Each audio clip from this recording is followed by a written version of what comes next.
Hi friends, welcome to exam theory. तो MTS 2019 के जो कि 39 शिफ्टों में जो है आपके एग्जाम हुए थे, उसके सारे मैथ के सॉल्यूशन जो है आपको इस चैनल पे देखने को मिलेंगे। आज हम लोग जो है 2/8/2019 के शिफ्ट 2 के सारे मैथ के प्रश्न देखने वाले हैं विद सॉल्यूशन के साथ। तो वीडियो के अंत तक जरूर बने रहिएगा। अगर आप इस चैनल पर नए हैं तो हमारे चैनल को सब्सक्राइब जरूर कर ले। ये हमारा सोशल मीडिया प्लेटफॉर्म है, आप हमसे यहाँ भी जुड़ सकते हैं। इसके लिंक इस वीडियो के डिस्क्रिप्शन बॉक्स में आपको मिल जाएंगे। और इस वीडियो को अपने दोस्तों के साथ शेयर करना बिल्कुल भी नहीं भूलिएगा। तो चलिए बढ़ते हैं आज के प्रश्नों की ओर। तो देखेंगे आज का पहला प्रश्न। तो यहाँ पे बोला जा रहा है कि ए का यहाँ पे कुछ वैल्यू दिए गए, उसका पूछा जा रहा है कि महत्तम समवर्तक, और बी का वैल्यू उसका लघुत्तम समवर्तक। फिर पूछा जा रहा है कि ए प्लस बी का मान क्या होगा। तो सबसे पहले जो हमें ए और बी का अलग अलग से मान निकालना पड़ेगा। तो जब भी आपको जो है इस तरीके से जो है फ्रैक्शन में दिया हुआ रहे, तो ए और बी का जब भी बोला कि जाए कि महत्तम समवर्तक रहे, तो ऊपर का क्या ले ले, ऊपर का आपको हमेशा क्या करना है, महत्तम निकालना है। जैसे कि यहाँ पे बोला जा रहा है कि महत्तम समवर्तक निकाले ए का, तो ये का क्या करें, 3 और 9 का ऊपर का जो वैल्यू आपका दिया रहे उसे क्या करें, महत्तम यानी कि एचसीएफ निकाल ले। तो 3 और 9 का एचसीएफ आपको निकालने में आसानी है, तो आप आसानी से इसे निकाल सकते हैं कि 3 और 9 का एचसीएफ आपका कितना होता है, 3 होता है। और नीचे जो बची हुई संख्या रहे उसका क्या निकाल दे, एलसीएम निकाले। जैसे कि यहाँ पे 4 और 16 दिया गया, तो 4 और 16 का एलसीएम कितना हो जाएगा, 16 हो जाएगा। यानी कि ए का वैल्यू कितना आ गया, 3/16 आ गया। उसी तरीके से यहाँ पे बोला जा रहा है कि बी का जो है लघुत्तम समावर्तक आपको निकालना है, यानी कि एलसीएम आपको निकालना है। तो जब आपको एलसीएम बोला जाए तो ऊपर का क्या निकाल ले, आप एलसीएम निकाल ले। एचसीएफ जब बोला जाए तो ऊपर का एचसीएफ और नीचे का एलसीएम। लेकिन जब आपको लघुत्तम समावर्तक यानी कि एलसीएम बोला जाए तो ऊपर का एलसीएम निकालना है। यानी कि यहाँ पर बी में जो है क्या करेंगे, ऊपर का एलसीएम निकाल लेंगे। यानी कि 16 और 4 का आपका एलसीएम कितना हो जाएगा, तो 16 हो जाएगा। और नीचे का जो बची हुई संख्या उसका क्या निकाल ले, आप एचसीएफ निकाल ले, यानी कि महत्तम समावर्तक निकाल ले। तो 5 और 25 का आपका एचसीएफ कितना हो जाएगा, 5 हो जाएगा। आपसे पूछा क्या जा रहा है, ए प्लस बी का योग पूछा जा रहा है। यहाँ पे क्या पूछा जा रहा है, ए प्लस बी का योग। यानी कि आपको क्या करना है, 3/16 प्लस आपको क्या करना है, 16/5 करना है। यानी कि 16 और 5 का जो है नीचे एलसीएम लेंगे तो कितना आ जाएगा, 80 आ जाएगा। यानी कि आपका कितना हो गया, 5 तिया 15 हो गया, 16 16 256 हो गया। 256 प्लस 15 करेंगे तो कितना हो गया, 6 5 11 25 26 से 1 आपका कितना हो गया, 27। यानी कि 271/80 आपका क्या आ जाता है, ए प्लस बी का वैल्यू आ जाता है। यानी कि आपका ऑप्शन नंबर 3 बिल्कुल सही होगा। तो चलिए बढ़ते हैं नेक्स्ट क्वेश्चन की ओर। तो देखेंगे क्वेश्चन नंबर 2।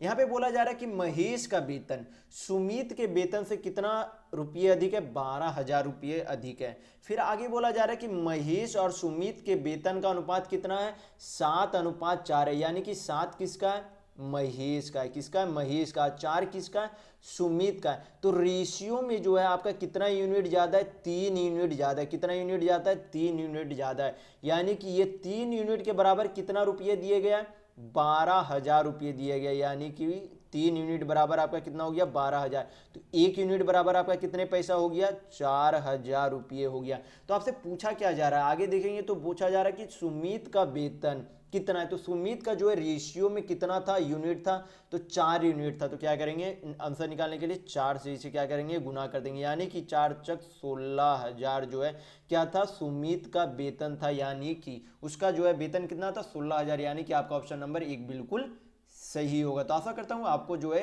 क्वेश्चन समझ में आ गया होगा। तो चलिए बढ़ते हैं नेक्स्ट क्वेश्चन की ओर। तो देखेंगे क्वेश्चन नंबर 3। यहां पे बोला जा रहा है कि कोई भी जो है दिन है उसे जो है डेट और मंथ में जो है आपको क्या करना है, लिखित रूप में आपको बताना है। आगे बोला जा रहा है कि वर्ष 2019 की जो है माध्यिकी तिथि यानी कि बीच की तिथि जो है कौन सी थी। तो आपको पता होना चाहिए कि 2019 क्या है, आपका लीप ईयर नहीं है। तो लीप ईयर नहीं होगा तो आपका कितना दिन होगा, एक साल में 365 दिन। तो बीच का दिन निकालने के लिए क्या करेंगे, उसे 2 से भागा दे देंगे। कितने से भागा दे देंगे, 2 से भागा दे देंगे तो आपका कितना आ जाएगा, 18 दूनी 36, इधर 2.5। यानी कि बीच का दिन आपका कौन सा दिन है, 183वां दिन है। बीच का कौन दिन है, आपका 183वां दिन है। तो बीच का दिन जो है, एक दिन आपका कौन सा दिन है, 183वां दिन है। तो यहां से जो है आपको सबसे पहले निकालना है कि यहां से कि 183वां दिन जो है आपका कौन सा डेट और कौन सा मंथ आपका पड़ता है। तो यहां पर देख लेंगे कि कितने महीने तक जो आपका 180 या 181 दिन आ जाता है। तो जनवरी का कितना, 30 दिन, फरवरी आपका 28 दिन, और आपका जो है मार्च कितने दिन, 31, अप्रैल आपका 30 दिन, मई जो है आपका कितना 31 दिन, और जून आपका जो है कितना हो गया 30 दिन। तो इसे जो है जोड़ कर देखता हूं जो कितना आता है, तो 8 1 9, 9 1 10, 10 1 11 आ गया। 11 का हाथ में एक, यहाँ पे आपका कितना हो गया 5 3 15 2 17 1 18, यानी कि छठा महीना तक जो आपका कितना दिन होता है 181 दिन होता है। तो यहाँ पे हमको जो है कितना निकालना है 183 दिन तक का जो है आपको डेट और मंथ बताना है। तो आपको जो है यहाँ तक क्या हो गया, यहाँ तक कौन सा महीना चल रहा था, जून चल रहा था, तो इसके आगे का महीना कौन सा चलेगा, जुलाई चलेगा। यानी कि 183वां दिन जो है कौन से महीने में आता है, 7वां महीने में आता है, यानी कि 07 हो गया, 07 हो गया। अब हमको क्या निकालना है, डेट निकालना है। तो 183 दिन तक जून का जो है महीना खत्म हो चुका था, तो कितने दिन बचा, 2 दिन बचा, जो कि 2 दिन किसका रहेगा, जुलाई का दिन रहेगा, यानी कि 2 तारीख और 7वां महीना जो है आपका क्या रहेगा 183वां दिन रहेगा। तो आपका ऑप्शन नंबर यहाँ पे 2 बिल्कुल सही होगा। तो चलिए बढ़ते नेक्स्ट क्वेश्चन की ओर। तो देखेंगे क्वेश्चन नंबर 4। यहाँ पे बोला जा रहा है कि किसी वस्तु का अंकित मूल्य कितना है, 2500 रुपया है, और 12% और 10% की 2 क्रमिक छूट पर बेचा जाता है, तो विक्रय मूल्य आपको बताना है। तो इसे क्या करें, फ्रैक्शन के रूप में चेंज कर दे। तो इसे तो फ्रैक्शन में चेंज करेंगे तो कितना हो जाएगा, 3 बट्टा कितना हो जाएगा 25 हो जाएगा। फ्रैक्शन में चेंज करने के लिए इसका जो है सबसे बढ़िया उपाय होता है, क्या करें, परसेंटेज को हटाए, नीचे 100 लिखे और यहाँ पे कैलकुलेट कर दे, तो 4 तिया 12, 25 चौक 100 हो जाता है। तो इसे जो आपको फ्रैक्शन में निकालने में आसानी होता है, किसी भी मैथ को हल करने में। तो 10 को क्या करेंगे, 1/10 लिख देंगे। तो किसी भी वस्तु, मान लीजिए पहले वस्तु की दाम कितनी थी, 25 थी, 25 में जो है क्या हुआ, 3 रुपये कम हो गया, यानी कि उसमें 3 यूनिट कम हो गया, यानी कि 25 का सामान जो है कितने में हो गया, 22 में हो गया। फिर जो आगे और छूट दिए, यानी कि 10 का सामान जो है पहले जो 10 में था वो कितने में हो गया, 9 में हो गया। तो जब ये दोनों को जो है क्या किया जाएगा, गुना किया जाएगा, तो क्या बनेगा, ये आपका एमपी यानी कि मार्क प्राइस, यानी कि आपका क्या बनेगा, अंकित मूल्य बनेगा। और ये दोनों को गुना किया जाएगा तो आपका क्या बनेगा, एसपी यानी कि विक्रय मूल्य बनेगा। तो यहाँ पे दोनों को गुना करेंगे तो कितना हो जाता, 2500, यानी कि सॉरी यहाँ पे 250। तो 250 यूनिट बराबर क्या दिया गया, 2500 दिया गया। कितना दिया गया, 2500, यानी कि 1 यूनिट बराबर कितना बन रहा है, 10 बन रहा है। 1 यूनिट बराबर आपका यहाँ पे काटेंगे तो कितना बनेगा, 10 बनेगा। तो हमें निकालना क्या है, 22 × 9 करेंगे तो आपका कितना आ जाता है, 198। तो 198 यूनिट का आपको जो है वैल्यू निकालना है, क्योंकि हमें क्या निकालना है, एसपी यानी कि विक्रय मूल्य निकालना है। तो दोनों तरफ क्या कर देंगे, 198 गुना कर देंगे। क्या कर देंगे, 198 गुना कर देंगे, यानी कि 198 यूनिट बराबर आपका कितना आ जाता है, एसपी 1980 रुपया क्या आ जाता है, एसपी आपका आ जाता है। यानी कि आपका ऑप्शन नंबर 1 बिल्कुल सही होगा। तो चलिए बढ़ते हैं नेक्स्ट क्वेश्चन की ओर। तो देखेंगे क्वेश्चन नंबर 5। यहाँ पे जो आपको हमेशा जो है क्या पता होना चाहिए, बोर्ड मास पता होना चाहिए। बोर्ड मास में क्या हो जाता है, आपको ब्रैकेट का जो है पहले सॉल्यूशन करना होता है, ऑफ यानी कि का, फिर बाद में, फिर डिवीजन यानी कि भाग का, फिर मल्टीप्लाई यानी कि गुना का, ए यानी कि ऐड यानी कि जोड़ का, यस हो गया सब्ट्रैक्शन यानी कि घटाव का। तो यहाँ पे क्या हो जाएगा, 3/4। इसे जो आप धीरे धीरे हल करें ताकि जो आपको गलती ना हो, क्योंकि सिंप्लीफिकेशन में काफ़ी हद तक जो है लोग गलती करते हैं। तो यहाँ पे जो है 1/3 को जो है 1/3 यहाँ पे जब इसे जो है इंटू में किया जाएगा तो 2 क्या चला जाएगा, ऊपर की ओर चला जाएगा, यानी कि इसका पूरा वैल्यू जो है कितना आ गया, 2/3 आ गया। कितना आ गया, 2/3 आ गया। यहाँ पे प्लस का साइन है, प्लस का साइन दे देंगे। और यहाँ पे जो है एलसीएम लेंगे तो कितना आ जाएगा, 5 दूनी 10, 10 में से जो है 2 गया तो आपका कितना बच जाएगा, 8, यानी कि यहाँ पे कितना आ जाएगा, 8/5 आ जाएगा। यहाँ पे क्या करेंगे, इंटू का साइन दे देंगे। इंटू का साइन देंगे तो यहाँ पे कितना आ जाएगा, 3/2 आ जाएगा। यहाँ पे जो है प्लस का साइन हो गया, यहाँ पे जो आपका कितना हो गया, 2/3 हो गया। तो आपको पता है कि ऑफ का जो है पहले सॉल्यूशन किया जाता है, तो यहाँ पे ऑफ का सॉल्यूशन कर लेंगे। ऑफ मतलब होता है का मतलब एक तरह से जो है गुना का साइन होता है। क्या होता है, आपका गुना का साइन होता है। तो 3 आपका कट गया, 2 से जो है यहाँ पे कट जाएगा, यानी कि इसका कितना वैल्यू आ गया, 1/2। प्लस जो है यहाँ पे गुना का भी जो है इसका जो है सॉल्यूशन कर सकते हैं। तो यहाँ पे 2 चौक 8 आ गया, यानी कि 4 तिया 12/5 यहाँ पे आ गया। प्लस आपका कितना आ गया, 2/3 आ गया। अब इसे जो है क्या करेंगे, एलसीएम नीचे ले लेंगे तो 5, 3 और 2 का आपका एलसीएम कितना आ जाएगा, तीनों जो है क्या है, प्राइम नंबर है। तो क्या करेंगे, जब प्राइम नंबर होता है तो एलसीएम निकालने के लिए तीनों को गुना कर देते हैं। तो 5 तिया 15 दुनिया आपका कितना हो गया, नीचे 30 हो गया। तो यहाँ पे 2 से यहाँ पे कितना आ जाएगा, 15 आ जाएगा। फिर यहाँ पे 6 यानी कि 12 छक 72, यहाँ पे 10 यानी कि 20 आ जाएगा। तो आपका कितना हो गया, 2 1 3 37, 7 दून, तो यहाँ पे आपका कितना हो गया, 5 2 7, 7 2 9 1 10, यानी कि 107 बटा आपका कितना आ गया, 30। तो ये आपका क्या हो गया, इसका वैल्यू निकल गया, यानी कि आपका ऑप्शन नंबर 2 बिल्कुल सही होगा। तो चलिए बढ़ते हैं नेक्स्ट क्वेश्चन की ओर। तो देखेंगे क्वेश्चन नंबर 6। यहाँ पे बोला जा रहा है कि एक कार 6 मिनट में कितने मीटर जाती है, 300 मीटर की दूरी तय करती है। तो यहाँ पे पूछा जा रहा है कि औसत गति यानी कि एवरेज स्पीड क्या है। तो जब भी आपसे चाल पूछा जाए तो चाल का आपका फॉर्मूला होता है कि चाल बराबर क्या होता है, दूरी बट्टा क्या हो जाता है आपका, दूरी बट्टा समय होता है। चाल आपका क्या हो गया, स्पीड हो गया, चाल आपका हो गया स्पीड, दूरी यानी कि डिस्टेंस, और समय आपका क्या हो गया, टाइम हो गया। तो यहाँ पे जो है क्या दिया गया, 300 मीटर। चाल हमें निकालना है तो दूरी ऊपर लिख देंगे 300 मीटर, और यहाँ पे समय क्या दिया गया, 6 मिनट दिया गया। तो जब भी आपको जो है दूरी मीटर में दी गई हो तो उसे क्या करें, मिनट की समय जो है हमेशा किस में रहता, सेकेंड में रहना चाहिए। या फिर आपको दूरी जो है किलोमीटर में दी गई हो तो आपका समय जो है घंटा में रहना चाहिए। तो यहाँ पे मीटर में दूरी दी गई है तो यहाँ पे समय जो है क्या रहेगा, सेकेंड में रहेगा। तो 6 मिनट को क्या करेंगे, सेकेंड में चेंज करने के लिए 60 से गुना कर देते हैं। तो ये जो चाल आपका निकलेगा क्या निकलेगा, मीटर प्रति सेकंड निकलेगा। लेकिन यहाँ पे पूछा क्या जा रहा है, किलोमीटर प्रति आवर का चाल पूछा जा रहा है। तो मीटर प्रति सेकंड के चाल को चेंज करने के लिए, किलोमीटर में चेंज करने के लिए क्या करते हैं, 18/5 से गुना करते हैं। तो यहाँ पे हल करके देख लेंगे। तो यहाँ पे हल करने पर कितना आता है, 6×5 = 30, यानी कि 300 चला गया, 6 से काटेंगे 6×3 = 18, यानी कि चाल इसका कितना आता है, 3 किलोमीटर पर आवर आता है। यानी कि आपका ऑप्शन नंबर 1 बिल्कुल सही होगा। तो चलिए बढ़ते हैं नेक्स्ट क्वेश्चन की ओर। तो देखेंगे क्वेश्चन नंबर 7। यहाँ पे बोला जा रहा है कि ए अकेले किसी कार्य को कितने दिनों में, 30 दिनों में कर सकता है। बी जो है उसी काम को जो है कितने दिनों में, 40 दिनों में कर सकता है। ए से जो है शुरुआत करके बी एकांतर दिनों यानी कि अल्टरनेट डेज में करता है। यानी कि मान लीजिए कि पहले ए जो है शुरू किया, फिर जो है पहले दिन ए किया, फिर बी किया, फिर ए किया, फिर बी किया। इस तरीके से जो है काम निरंतर चल रहा है। तो यहाँ पे जो है सबसे पहले जो है, तो यहाँ पे पूछा जा रहा है कि कार्य जो है कितने दिनों में समाप्त होगा। तो यहाँ पे जो है क्या करेंगे, ए और बी का जो है सबसे पहले एफिशिएंसी निकाल लेंगे। तो ए जो है कितने दिनों में, 30 दिनों में किसी काम को करता है, और बी जो है कितने दिनों में, 40 दिनों में। दोनों का एलसीएम जो आपका कितना हो जाएगा, दोनों का एलसीएम आपका हो जाएगा 120। यानी कि जब 120 को 30 से भाग देंगे तो ए का एफिशिएंसी निकल जाएगा। तो ए का एफिशिएंसी कितना होता है, 4, और बी का एफिशिएंसी कितना यहाँ पे निकल जाएगा, 3। तो मान लीजिए पहले दिन जो है ए जो है कितने, पहले दिन जो है ए जो है 4 काम करता है, फिर अगले दिन बी जो है कितना काम करता है, 3 काम करता है। यानी कि 2 दिन में कितना काम होता है, 7 काम हो जाते हैं। तो 120 तक का नजदीक जाकर देखेंगे कि कितने दिनों में वो काम करता है।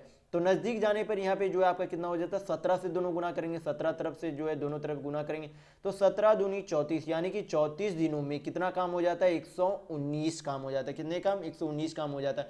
तो अब हमें जो है बचा हुआ कितना काम है, 1 काम बचा हुआ है, जो कि अब जो है अंतिम दिनों में जब किया होगा गया होगा तो बी के द्वारा किया गया होगा। तो अब किया कौन जाएगा, एक काम जो बचा हुआ हो किसके द्वारा किया जाएगा, ए के द्वारा किया जाएगा, क्योंकि बी ने जो है काम समाप्त किया था पिछले दिन ही। तो यहाँ पे जो एक काम जो है किसके दिए द्वारा किया जाएगा, ए के द्वारा। तो यहाँ पे क्या करेंगे, 1/4 लिख देंगे, यानी कि 34.1/4 दिन जो है क्या आ जाएगा, इसका आंसर आएगा। तो यहाँ पे पॉइंट में दिया गया, तो 1/4 को जो है जब डिवाइड किया जाएगा तो 0.25 में जो है इसे लिखा जा सकता है। यानी कि 34.25 दिन लगेगा ए और बी को जो है मिलकर अल्टरनेट दिन में काम करने पर। तो यानी कि आपका ऑप्शन नंबर 2 बिल्कुल सही होगा। तो चलिए बढ़ते हैं नेक्स्ट क्वेश्चन की ओर। तो देखेंगे क्वेश्चन नंबर 8। यहाँ पे बोला जा रहा है कि कंपनी C6 द्वारा प्राप्त लैपटॉप का संगत केंद्रीय कोण जो है दशमलव में एक स्थान जो है कितनी डिग्री का है। तो C6 जो है कितना परसेंट है, C6 जो है 11% है। तो 11% आपको पता होना चाहिए किसी भी सर्किल का जो है टोटल एंगल कितना होता है, 360 डिग्री होता है।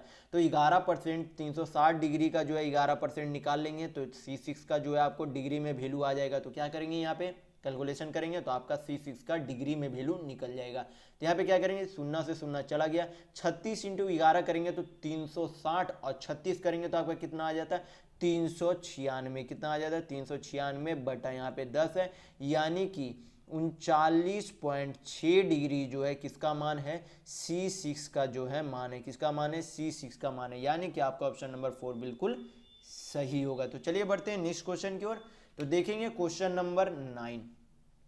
यहाँ पे बोला जा रहा है कि किसी घनाभ की चौड़ाई जो है कितनी है, लंबाई जो है कितनी है, 15 सेंटीमीटर है, चौड़ाई जो है कितनी, 12 सेंटीमीटर, और ऊंचाई जो है कितनी दी गई, 11 सेंटीमीटर। यानी कि लेंथ, ब्रेथ और हाइट। तो लेंथ कितना दिया गया, 15 सेंटीमीटर दिया गया।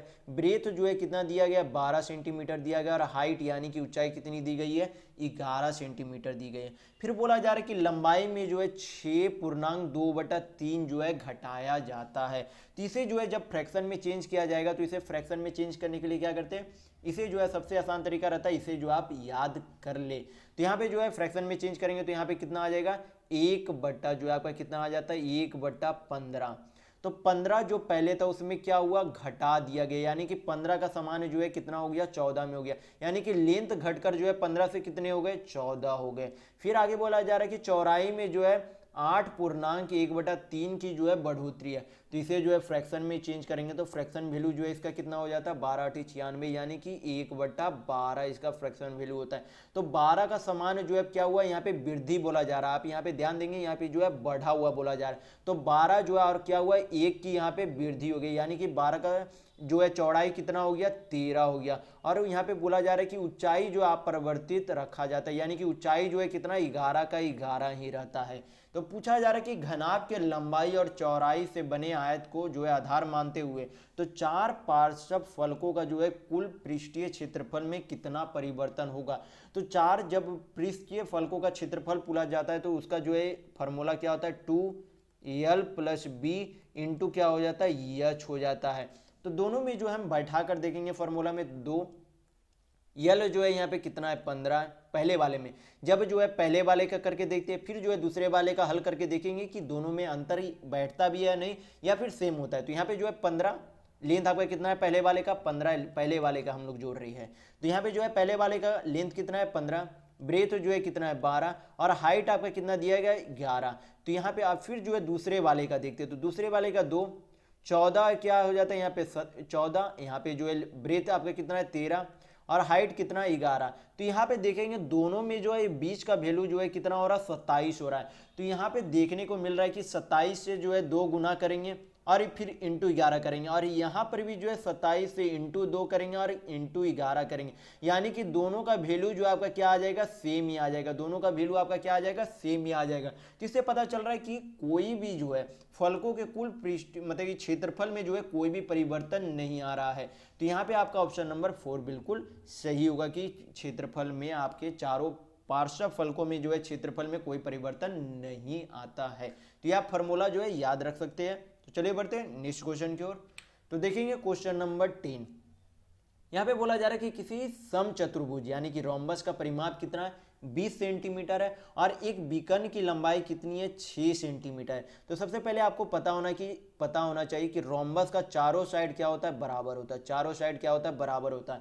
तो यहाँ पे परिमाप क्या दिया गया है, 20 सेंटीमीटर दिया गया। तो चारों साइड अगर बराबर है तो एक साइड का निकालने के लिए क्या करेंगे, 4 से भागा दे देंगे, यानी कि रोम्बस का एक साइड कितना आ गया, 4×5 = 20, यानी कि एक साइड जो है कितना आ गया, 5 सेंटीमीटर जो है एक साइड आ गया रोम्बस का साइड। यहाँ पर फिर विकर्ण भी जो है क्या करते हैं, एक दूसरे को इक्वली बाइसेक्ट करते हैं और 90 डिग्री पर बाइसेक्ट करते हैं। एक दूसरे को क्या करते हैं, 90 डिग्री पर बाइसेक्ट करते हैं और इक्वली बाइसेक्ट करते हैं। क्या करते हैं, इक्वली बाइसेक्ट भी करते हैं। तो यहाँ पे बोला जा रहा है कि एक विकर्ण की लंबाई 6 सेंटीमीटर है। तो मान लीजिए कि ये जो है ये आपका विकर्ण जो है कितना है, 6 सेंटीमीटर का लंबा है। तो इसका जो है आपको बताया गया कि यहाँ पे क्या करते हैं, इक्वली जो है बाइसेक्ट करते हैं। तो इसका आधा कितना हो जाएगा, 3 हो जाएगा। यहाँ पे 90 डिग्री यानी कि पाइथागोरस थ्योरम से आप इसका जो है यहाँ से यहाँ तक का जो है वैल्यू निकाल सकते हैं। यानी कि इसका जो है मान लीजिए कि यहाँ पर ये आपका 90 डिग्री है, ये आपका 3 है वैल्यू, ये आपका 5 है। तो यहाँ पे जो आपको इसका वैल्यू निकालना है यहाँ से यहाँ तक। तो पाइथागोरस थ्योरम से निकालना इसे आसान है। 5×5 = 25 का स्क्वायर, यानी अब माइनस जो है 3×3 = 9 करेंगे तो आपका कितना आ जाएगा, √16, यानी कि यहाँ से यहाँ तक का वैल्यू कितना आ गया, 4 आ गया। तो यहाँ पे पूछा जा रहा है कि दूसरे विकर्ण की लंबाई कितनी होगी। तो ये तो यहाँ से यहाँ तक आपका क्या हो गया, हाफ यहाँ पे डायगोनल हो गया। तो पूरा डायगोनल निकालने के लिए क्या करेंगे, इंटू 2 से जो है क्या कर देंगे, गुना कर देंगे। तो दूसरा डायगोनल यानी कि दूसरे विकर्ण की लंबाई कितनी हो जाएगी, 8 सेंटीमीटर, यानी कि आपका ऑप्शन नंबर 4 बिल्कुल सही होगा। तो चलिए बढ़ते हैं नेक्स्ट क्वेश्चन की ओर। तो देखेंगे क्वेश्चन नंबर 11। यहाँ पे बोला जा रहा है कि एक वर्ग की भुजा जो है कितनी है, 6 सेंटीमीटर है। वर्ग के अंदर बनने वाले सबसे बड़े वृत्त का क्षेत्रफल पूछा जा रहा है। यानी कि क्या दिया गया है, एक आपको जो है वर्ग दिया गया, उसके अंदर जो है क्या कर दिया गया, एक वृत्त रख दिया गया, इस तरीके से जो है अंदर क्या रख दिया गया, एक वृत्त रख दिया गया, उसका क्षेत्रफल आपसे पूछा जा रहा है। तो आपको पता होना चाहिए कि जब भी जो है आपके एक वर्ग के अंदर वृत्त रखा जाता है तब इसका डायमीटर जो है क्या होता है, डायमीटर जो है आपका क्या होता है, पूरा जो ये आपका डायमीटर होता है वो क्या होता है, एक जो है वर्ग के साइड के बराबर होता है। यानी कि इसका 6 सेंटीमीटर है तो यहाँ से यहाँ तक जो है कितना होगा, पूरा डायमीटर 6 सेंटीमीटर होगा। तो इसकी रेडियस कितनी हो जाएगी, जो आपका साइड दिया हुआ है उसका जो है आधा इसका क्या हो जाएगा, रेडियस हो जाएगा। यानी कि इसका रेडियस कितना है, 3 है। तो सर्किल का रेडियस आपको पता चल गया है कि कितना है, 3 है। तो आपको पता होना चाहिए कि सर्किल का एरिया क्या होता है, एरिया का फॉर्मूला होता है पाई आर स्क्वायर होता है। क्या होता है, पाई आर स्क्वायर। तो पाई का वैल्यू कितना हो गया, 22/7। आर आपका क्या निकला, 3 निकला, यानी कि 3 का क्या कर देंगे, स्क्वायर नहीं कर देंगे। तो यहाँ पे आपका कितना हो जाएगा, 3 तिया 9, 22 नमा आपका कितना हो जाएगा, 198। अब 22 में आपका कितना चला जाएगा, नीचे 7, यानी कि 198/7 सेंटीमीटर स्क्वायर जो है आपका क्या आ जाएगा, वर्ग के अंदर के वृत्त वाले का जो है क्षेत्रफल आ जाएगा। यानी कि आपका ऑप्शन नंबर 2 बिल्कुल सही होगा। तो चलिए बढ़ते हैं नेक्स्ट क्वेश्चन की ओर। तो देखेंगे क्वेश्चन नंबर 12। इसमें बोला जा रहा है कि C1 और C3 के लैपटॉप की संख्या का जो अनुपात कितना है। तो जो आपको परसेंटेज में दिया गया है उसी को जो है पुट कर दे और जो आपको आसानी से जो है इसका रेशियो निकल जाएगा। तो C1 का जो है परसेंटेज कितना दिया गया है, 12%। कितना दिया गया है, 12%। यहाँ पे रेशियो का साइन देंगे। फिर C3 का जो है कितना परसेंटेज दिया गया, 18% दिया गया। तो यहाँ पे 18% पुट कर देंगे। तो परसेंट अगर यहाँ पे पुट करते भी है तो परसेंट आपका क्या हो जाएगा, पहले ही कट जाएगा। और यहाँ पे काटेंगे तो 6 दूनी 12 और 6 तिया 18, यानी कि दोनों का रेशियो कितना आ जाता है, 2:3, यानी कि 2:3 आता है। तो आपका ऑप्शन नंबर 3 बिल्कुल सही होगा। तो चलिए बढ़ते हैं नेक्स्ट क्वेश्चन की ओर। तो देखेंगे क्वेश्चन नंबर 13। यहाँ पे दिया गया है कि 49, 62, 37 और 55 तथा यक्स का जो औसत कितना है, 53 है। और पूछा जा रहा है कि यक्स का मान कितना है। तो यहाँ से जो है टोटल नंबर कितना है, 5 है। तो 53 गुना कितना कर देंगे, 5 कर देंगे। तो 5 तिया 15, हाथ में 1, 5 25 25, 1 26, यानी कि टोटल 5 संख्याओं का योग जो है कितना है, 265 है। तो ये जो 4 संख्या रहे हैं उसे जोड़ कर क्या करेंगे, 265 में माइनस कर देंगे तो आपका यक्स का वैल्यू निकल जाएगा। तो यहाँ पे जोड़ करके देखते तो 9 2 11, 11 7 18, 5 आपका कितना हो जाएगा, 23, हाथ में 2, 6 4 10, 3 13, 13 5 18, 2 कितना आपका आ गया, 20। यानी कि ये 4 गो का योग कितना आता है, 203 आता है। तो 265 में से क्या कर देंगे, 265 में से 203 क्या करेंगे, माइनस यहाँ पे कर देंगे। तो आपका कितना आ जाएगा, यहाँ पे आपका आ जाएगा 2, यहाँ पे 6, यानी कि यक्स का वैल्यू जो आपका कितना आ गया, 62। यहाँ पे यक्स का मान आपका आ जाएगा। तो चलिए बढ़ते हैं नेक्स्ट क्वेश्चन की ओर। तो देखेंगे क्वेश्चन नंबर 14। यहाँ पे बोला जा रहा है कि ए और बी मिलकर किसी काम को 20 दिनों में, बी और सी जो है उसे मिलकर 25 दिनों में, और सी और ए जो है उसी काम को जो है कितने दिनों में, 15 दिनों में करते हैं। तो ए अकेले जो है उस कार्य को कितने दिनों में कर सकते हैं। तो यहाँ पे जो है सबसे पहले देखेंगे ए और बी जो है कितने दिनों में कर सकता है, 20 दिनों में। बी और सी जो है कितने दिनों में कर सकता है, 25 दिनों में। सी और ए जो है उस कार्य को कितने दिनों में करेगा, 15 दिनों में करेगा। तो तीनों का क्या करेंगे, एलसीएम ले लेंगे। तीनों का क्या करेंगे, पहले एलसीएम ले लेंगे और जो है डेज से डिवाइड करेंगे तो आपका क्या निकल जाएगा, इफिशियंसी यानी कि कार्य क्षमता निकल जाएगी। तो 20, 25 और 15 का एचसीएफ जो है कितना होता है, तो आपका एचसीएफ निकल जाएगा। तो यहाँ पे आपका आ जाता है तीनों का एलसीएम कितना आ जाता है, 300 आ जाता है। तो 300 को क्या करेंगे, 20 से भाग देके देखेंगे तो ए और बी का जो है इफिशियंसी निकल जाएगा। तो ए और बी का इफिशियंसी भाग देने पर कितना आता है, 15। बी और सी का इफिशियंसी निकल जाएगा, 300 को 25 से भाग देंगे तो 25 1 12। फिर जो है 15 से भाग देंगे तो सी और ए का इफिशियंसी निकल जाएगा, यानी कि 15 दूनी 30। तो यहाँ पे आपका क्या निकल गया, ए प्लस बी। तो यहाँ पे सभी में देखेंगे 2 ए है, 2 बी है, 2 सी है, यानी कि 2 ए का इफिशियंसी निकला, 2 बी का इफिशियंसी निकला, 2 सी का इफिशियंसी निकला। तो टोटल इफिशियंसी जो है आपका यहाँ पे कितना है, 47 है। यानी कि ए प्लस बी प्लस सी का इफिशियंसी आपका कितना है, 47/2 है। कितना है, ए और बी, ए प्लस बी प्लस सी का इफिशियंसी 47/2। तो यहाँ पे पूछा जा रहा है कि ए अकेले उस कार को जो है कितने दिनों में करेंगे। तो ए का जो है अगर आपका इफिशियंसी निकल गया तो आपका डेज भी निकल जाएगा। आपको पता होना चाहिए कि total work is equal to जो है आपका क्या होता है, इक्वल टू डेज इनटू क्या होता है, इफिशियंसी। इफिशियंसी आपका हो गया कार्य क्षमता, और डेज आपका समय हो गया, टोटल वर्क यानी कि कुल कार्य हो गया। तो ए प्लस बी का जो है कुल जो है यहाँ पे क्या निकल गया, आपका कार्य क्षमता निकल गया। तो यहाँ पे हमें क्या निकालना है, ए का कार्य क्षमता। तो बी प्लस सी का कार्य क्षमता कितना है, 12 है। तो 47/2 में से क्या करेंगे, 12 को माइनस कर देंगे तो ए की जो है कार्य क्षमता निकल जाएगी। तो ए की कार्य क्षमता जो है यहाँ से क्या निकलती है, ए की कार्य क्षमता 12 दूनी 24, 24 जो है 47 में से जाएगा तो कितना बचेगा, 23/2। यानी कि 23/2 किसकी कार्य क्षमता है, ए की कार्य क्षमता है। तो टोटल वर्क किसका दिया है, टोटल वर्क 300 दिया गया जो कि ए के द्वारा करना है। तो ए का इफिशियंसी कितना है, 23। 2 जो है आपका ऊपर की ओर चला जाएगा क्योंकि आपको पता है टोटल डेज निकालने के लिए क्या करते हैं, टोटल वर्क बटा क्या कर देते हैं, इफिशियंसी यहाँ पे डिवाइड में यहाँ पे चला आएगा। तो यहाँ पे आप क्या करेंगे, कैलकुलेशन कर देंगे तो 3 दूनी 600/23। तो ये आपका क्या आ जाएगा, ए का समय आ जाएगा कि वो अकेले उस कार्य को जो है कितने दिनों में कर सकता है। यानी कि आपका ऑप्शन नंबर यहाँ पे 4 बिल्कुल सही होगा। तो चलिए बढ़ते हैं नेक्स्ट क्वेश्चन की ओर। तो देखेंगे क्वेश्चन नंबर 15। यहाँ पे दिया गया है कि u प्लस भी का मान कितना, 80 है। u और v का जो है रेशियो में कितना दिया गया, रेशियो में मान दिया गया। पूछा जा रहा है कि u माइनस v का मान कितना होगा। तो u और v जो है टोटल कितना है, 8 है। 8 बराबर जो है यहाँ पे क्या दिया गया, 80 दिया गया। यानी कि 1 यूनिट बराबर कितना है, 10 है। तो u का जो है क्या करेंगे, 5 से जो है गुना करेंगे, 5 में 10 से गुना करेंगे तो u का वैल्यू कितना आ जाएगा, 50 आ जाएगा। और जब 3 में जो है 10 से गुना करेंगे तो v का वैल्यू जो है कितना आ जाएगा, 30 आ जाएगा। तो u का वैल्यू कितना आ गया, यहाँ पे 50 आ गया। माइनस का साइन है, माइनस का साइन दे देंगे। v का जो है वैल्यू कितना आ गया, 30। तो दोनों का अंतर निकल जाएगा, यहाँ पे कितना हो जाएगा आपका, 20 हो जाएगा। तो ये आपका आसान प्रश्न है, तो इसका आपका ऑप्शन नंबर जो है 4 बिल्कुल सही होगा। तो चलिए बढ़ते हैं नेक्स्ट क्वेश्चन की ओर। तो देखेंगे क्वेश्चन नंबर 16। यहाँ पे बोला जा रहा है कि एक व्यक्ति जो अपने वेतन का 10% जो है किस पे, भोजन पर खर्च करता है। शेष भाग का जो है 20% किसका, इसे जो आपको ध्यान रखना कि शेष भाग का यहाँ पर बोला जा रहा है। तो शेष भाग का कितना जो है खर्च करता है, 20% ईंधन पर। और उसके बाद जो है सभी खर्च के बाद उसके जो है कितने बचते हैं, 4680 रुपये जो है शेष बचते हैं। तो पूछा जा रहा है कि उसका वेतन यानी कि एक तरफ से इनकम कितना है। तो यहाँ पे जो है सबसे पहले मान लीजिए उसे जो है 100 यूनिट जो है उसके पास इनकम है। 10% जब जो है भोजन पर खर्च कर दिया गया तो उसे के पास कितना बचेगा, 90 बचेगा।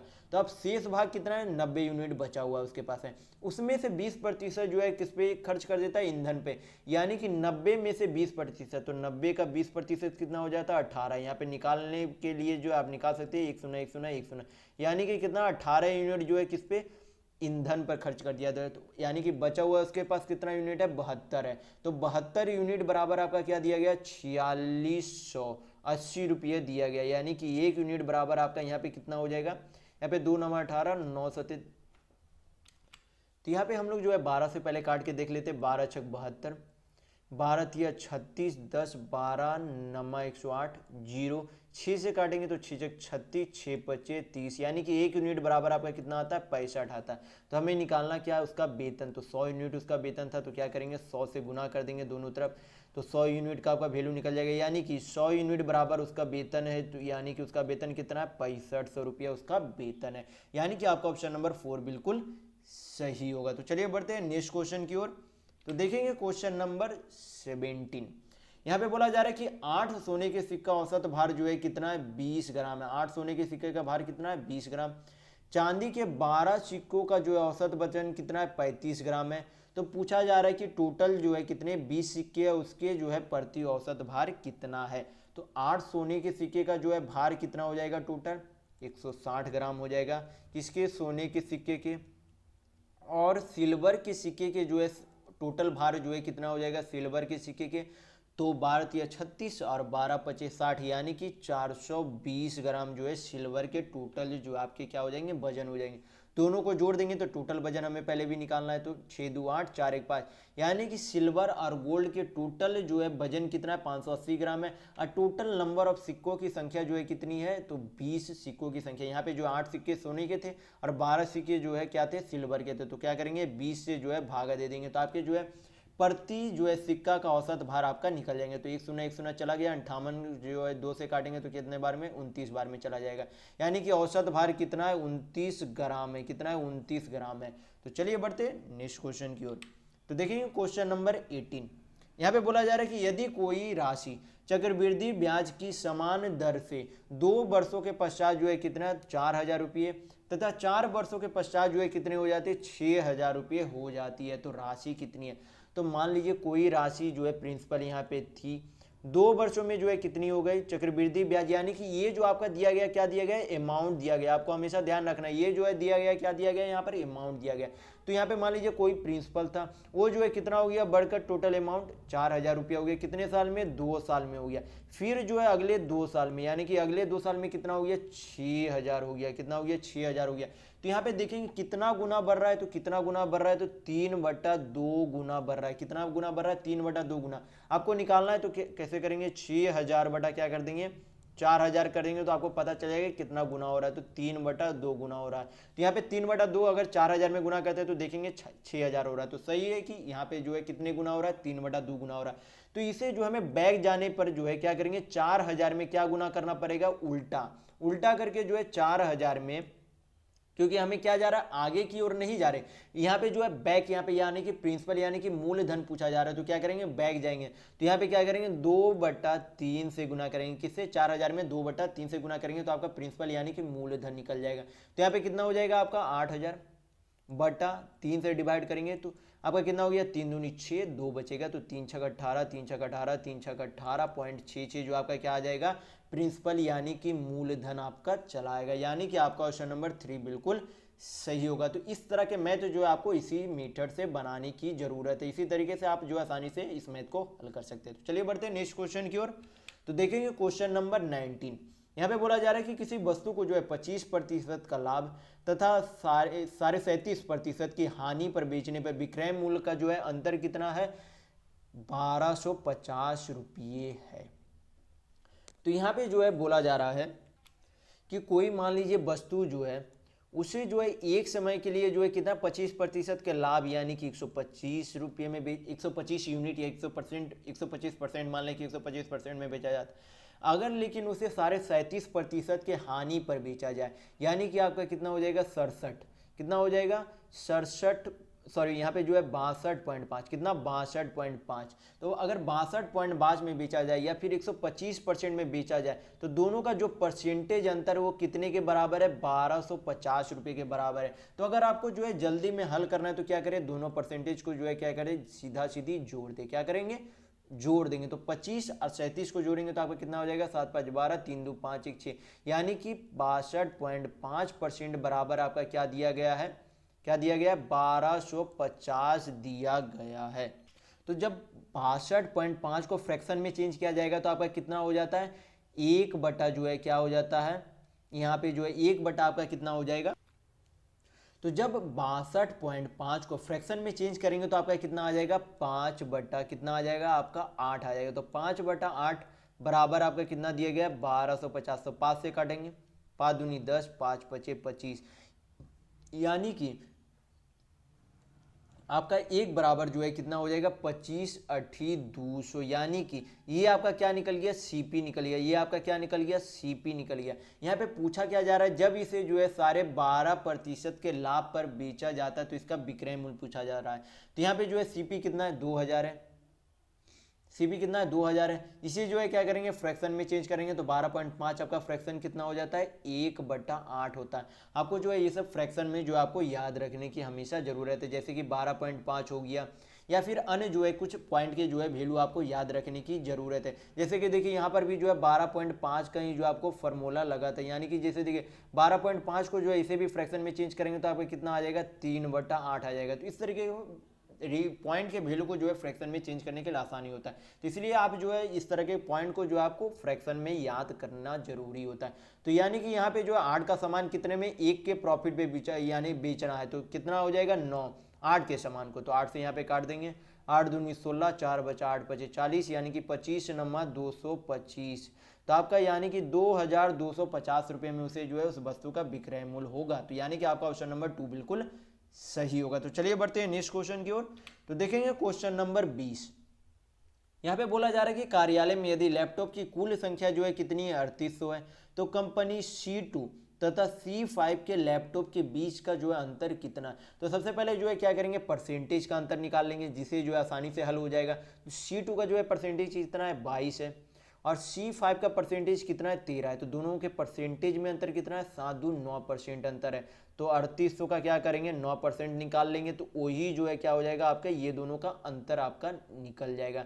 तो कितना हो गया दोनों के परसेंटेज में अंतर, 7 और 2 9, यानी कि 9% अंतर यहाँ पे निकालना है। 2 शून्य 2 शून्य चला गया, 38 नंबर 9 8 72 2 7 9 3 27 और 7 आपका कितना हो जाएगा, 34, यानी कि 342 जो है कुल लैपटॉप की संख्या जो C2 और C5 का अंतर बताता है। तो ये आपका जो है बिल्कुल सही आंसर है। तो चलिए बढ़ते हैं नेक्स्ट क्वेश्चन की ओर। तो देखेंगे क्वेश्चन नंबर 21। ये आपके जो है सिंप्लीफिकेशन से प्रश्न है, बोर्ड मार्क्स जो है आपको इस वीडियो में पहले ही जो है मैं बता चुका हूँ। तो यहाँ पे देखेंगे जो है इसे हल करने की कोशिश करेंगे। तो यहाँ पे जो आपको भाग दिया गया, तो सबसे पहले क्या करेंगे, ब्रैकेट के सारा जो है यहाँ से यहाँ तक जो है उसे क्या करेंगे, हल करके देख लेते हैं। तो यहाँ से यहाँ तक जो है कितना माना था, 2/5 हो जाएगा। यहाँ पे इंटू का साइन है तो इंटू का साइन दे देंगे। यहाँ से यहाँ तक जो है कितना हो जाएगा, 25/8।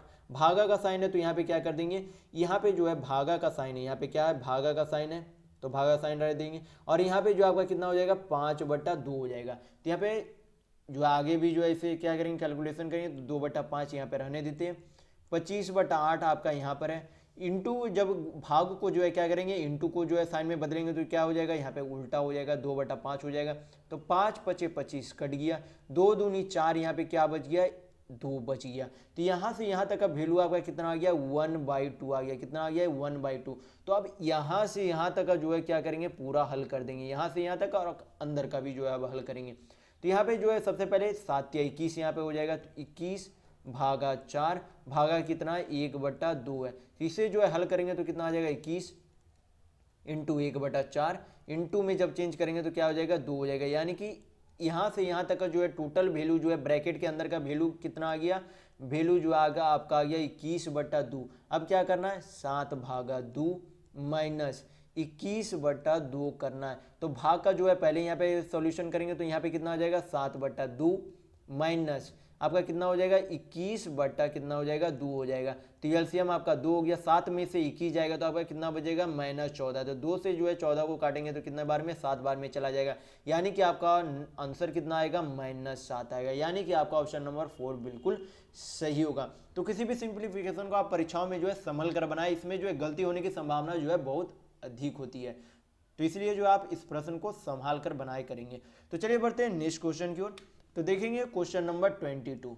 तो यहाँ पे बोला जा रहा है कि किसी वस्तु को जो है 15% के लाभ पर जो है 1725 रुपये में बेचा जाता है। यदि इसे जो है 15% की हानि पर बेचा जाए तो विक्रय मूल्य कितना होगा। तो मान लीजिए कोई भी जो है वस्तु, उसका सीपी जो है 100%, कोई भी वस्तु का जो है 100% दाम होता ही होता है। तो सीपी कितना है, 100% है। तो उसे जो है बोला जा रहा है कि 15% के लाभ पर बेचा गया, यानी कि 115% में बेचा गया। लेकिन अगर बोला जा रहा है कि उसके जो है 15% के हानि पर बेचा जाएगा तो उसका विक्रय मूल्य कितना होगा। तो यानी कि 15% के हानि पर बेचा जाएगा तो कितना होगा विक्रय मूल्य, 85% होगा। तो सबसे पहले निकाल लेंगे कि हम लोग पहले निकालना क्या है, आपको सीपी जो है निकालने की जरूरत नहीं है। यहाँ पे जो है क्या करेंगे, 115% का जो है पहले वैल्यू, यहाँ पे जो है 1% का वैल्यू हम लोग निकाल लेंगे। तो 115% का जो है वैल्यू आपका कितना दिया गया है, 1725 रुपये दिया गया है। तो यहाँ पे जब काटेंगे तो यहाँ पे देखेंगे तो 5 से यहाँ पे काटेंगे, 5 दूनी 10, 5 तिया 15, फिर यहाँ पे काटेंगे 5 तिया 15, 2 5 चौक 20, 5 5 25, 23 से काटेंगे तो 23 एक आपका चला गया, 23 25 115, यानी कि 1% का वैल्यू जो है कितना है, 15 है। तो हमें चाहिए कितना, 85% का वैल्यू। तो दोनों तरफ क्या करेंगे, 85 से गुना कर देंगे। क्या कर देंगे, 85 से गुना कर देंगे। तो 15 × 85 करेंगे तो 15 × 120 और 15 × 5 = 75, यानी कि कितना हो जाएगा, 1275 हो जाएगा। कितना, 85% का दाम, यानी कि नया विक्रय मूल्य कितना हो गया, 1275। यानी कि आपका ऑप्शन नंबर 2 बिल्कुल सही होगा। तो चलिए बढ़ते हैं नेक्स्ट क्वेश्चन की ओर। तो देखेंगे क्वेश्चन नंबर 23। यहां पे बोला जा रहा है कि कोई व्यक्ति जो है, तो देखेंगे क्वेश्चन नंबर 23। इसमें बोला जा रहा है कि कोई व्यक्ति जो है 2 वर्षों के लिए 500 रुपये का जो है ब्याज 500 रुपये जो है, और 5 वर्षों के लिए जो है 600 रुपये, और 6 वर्षों के लिए 1000 रुपये जो है सभी को क्या करता है, साधारण ब्याज की समान दर पर, ये आपको ध्यान रखना है, समान दर पर जो है क्या करता है, जमा करता है। यदि वह कुल जो है 1000 रुपये ब्याज के रूप में प्राप्त करता है तो आपसे पूछा जा रहा है कि ब्याज की दर यानी कि रेट क्या है। तो आपको जो है फार्मूला पता होना चाहिए कि साधारण ब्याज का जो है, साधारण ब्याज का जो है फार्मूला क्या होता है, P into R into T by 100 equal to आपका क्या होता है, SI यानी कि सिंपल इंटरेस्ट होता है। P आपका प्रिंसिपल यानी कि मूलधन, R आपका रेट यानी कि दर, T यानी कि समय आपका हो गया, सिंपल इंटरेस्ट यानी कि आपका मूलधन हो गया। तो सबसे पहले का जो है प्रिंसिपल कितना दिया गया, 500 दिया गया, कितने समय के लिए, 2 वर्षों के लिए। रेट आपका नहीं दिया गया तो रेट को क्या करेंगे, आर के रूप में इसे डिनोट कर लेंगे, बाई क्या करेंगे, 100 कर देंगे, और जो है सभी ब्याजों का योग दिया गया 1000, तो ब्याजों का क्या करेंगे, सभी आगे में प्लस करते जाएंगे। यहाँ पे जो है अगला जो है प्रिंसिपल कितना है, यानी कि मूलधन कितना है, 600 है, कितना वर्षों के लिए, 5 वर्षों के लिए। रेट नहीं दिया गया, सभी का जो है रेट समान है तो सभी को क्या मान लेंगे, आर ही यहाँ पर मान लेंगे, बाई जो है 100 कर देंगे। अगला जो है आपका क्या है, अगला जो है आपका प्रिंसिपल कितना है, 1000 है, कितने समय के लिए, 6 वर्षों के लिए। रेट आपका नहीं दिया गया तो आर से उसे डिनोट कर देंगे। तीनों में जो आपका आर यानी कि दर जो है क्या है, समान है। टोटल आपका ब्याज कितना दिया गया, 1000 दिया गया, 2020202020 जो है क्या हो गया आपका, चला गया। यानी कि आपका कैलकुलेशन करने पे कितना आता है, 10R प्लस 6 पचे 30R प्लस आपका कितना आ गया, 60R इक्वल टू जो आपका क्या दिया गया, 1000 रुपये दिया गया। यानी कि 6 3 9 1 10, यानी कि 100R बराबर जो आपका कितना 1000 है। यानी कि R बराबर आप काटेंगे तो आपका 2020 चला जाएगा, यानी कि रेट आपका कितना आ गया, 10% आ गया। यानी कि आपका ऑप्शन नंबर 4 बिल्कुल सही होगा। तो चलिए बढ़ते हैं नेक्स्ट क्वेश्चन की ओर। तो देखेंगे क्वेश्चन नंबर 24। यहाँ पर x plus Y plus Z का जो है मान दिया गया है 400, और उसका जो है अनुपात में कितना दिया गया, 1:1:2 दिया गया। तो जेड का वैल्यू पूछा गया है, तो 2 1 3 1 4 4 बराबर आपका कितना दिया गया, 400 दिया गया। यानी कि 1 यूनिट बराबर आपका कितना दिया गया, 100। तो यहाँ पे क्या पूछा जा रहा है, जेड का वैल्यू। तो जेड का वैल्यू कितना यूनिट है, 2 यूनिट है, तो क्या करेंगे 2 से मल्टीप्लाई कर देंगे, यानी कि जेड का वैल्यू कितना आ गया, 200 आ गया। यानी कि आपका ऑप्शन नंबर 3 बिल्कुल सही होगा। ये जो है आसान प्रश्न है, तो आप भी जो है इसे आसानी से हल कर सकते हैं। तो चलिए बढ़ते हैं नेक्स्ट क्वेश्चन की ओर। तो देखेंगे क्वेश्चन नंबर 25। यहाँ पे पूछा जा रहा है कि शांत जल में एक नाव की गति कितनी है, 8 किलोमीटर प्रति घंटा। धारा की गति जो है कितनी है, 2 किलोमीटर प्रति घंटा। तो पूछा जा रहा है कि धारा के प्रतिकूल जो है यानी कि विपरीत दिशा में जाने पर जो है 2 घंटे में नाव की दूरी जो है कितनी तय की जाएगी। तो जब जो है प्रतिकूल जाता है तो क्या होता है, जब नाव की चाल है और जो धारा की गति है दोनों क्या होती है, घटती है। यानी कि जो ऑब्वियस जो है स्पीड होगा क्या होगा, 8 - 2 होगा। यानी कि विपरीत दिशा में चलने पर जो है आपका कितना स्पीड हो जाएगा, 6 किलोमीटर प्रति घंटा होगा। विपरीत दिशा में जाने पर उसकी चाल तो 6 किलोमीटर प्रति घंटा होगा। तो उससे जाना कितना देरी है, 2 घंटे है। तो 2 घंटा में कितना डिस्टेंस दूरी, तो दूरी बराबर आपको पता होना चाहिए, आपको फार्मूला होता है दूरी बराबर चाल इंटू क्या होता है, समय होता है। ये सब जो है आपको फार्मूला ध्यान रखने की जरूरत है। दूरी यानी कि डिस्टेंस हो गया, चाल यानी कि स्पीड हो गया, समय यानी कि आपका टाइम आ गया। तो दूरी निकालने के लिए क्या करेंगे, ये आपका चाल दिया गया, 2 घंटा आपका समय दिया गया, तो 6 दूनी 12 किलोमीटर जो आपका क्या हो गया, दूरी हो गया।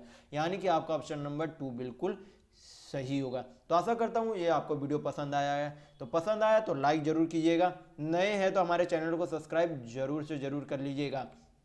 ये हमारा सोशल मीडिया प्लेटफॉर्म है, आप हमसे यहाँ भी जुड़ सकते हैं। इसके लिंक इस वीडियो के डिस्क्रिप्शन बॉक्स में आपको मिल जाएंगे। और इस वीडियो को अपने दोस्तों के साथ शेयर करना बिल्कुल भी नहीं भूलिएगा। तो चलिए इस वीडियो में बस इतना ही, मिलते हैं अगले वीडियो में, तब तक के लिए।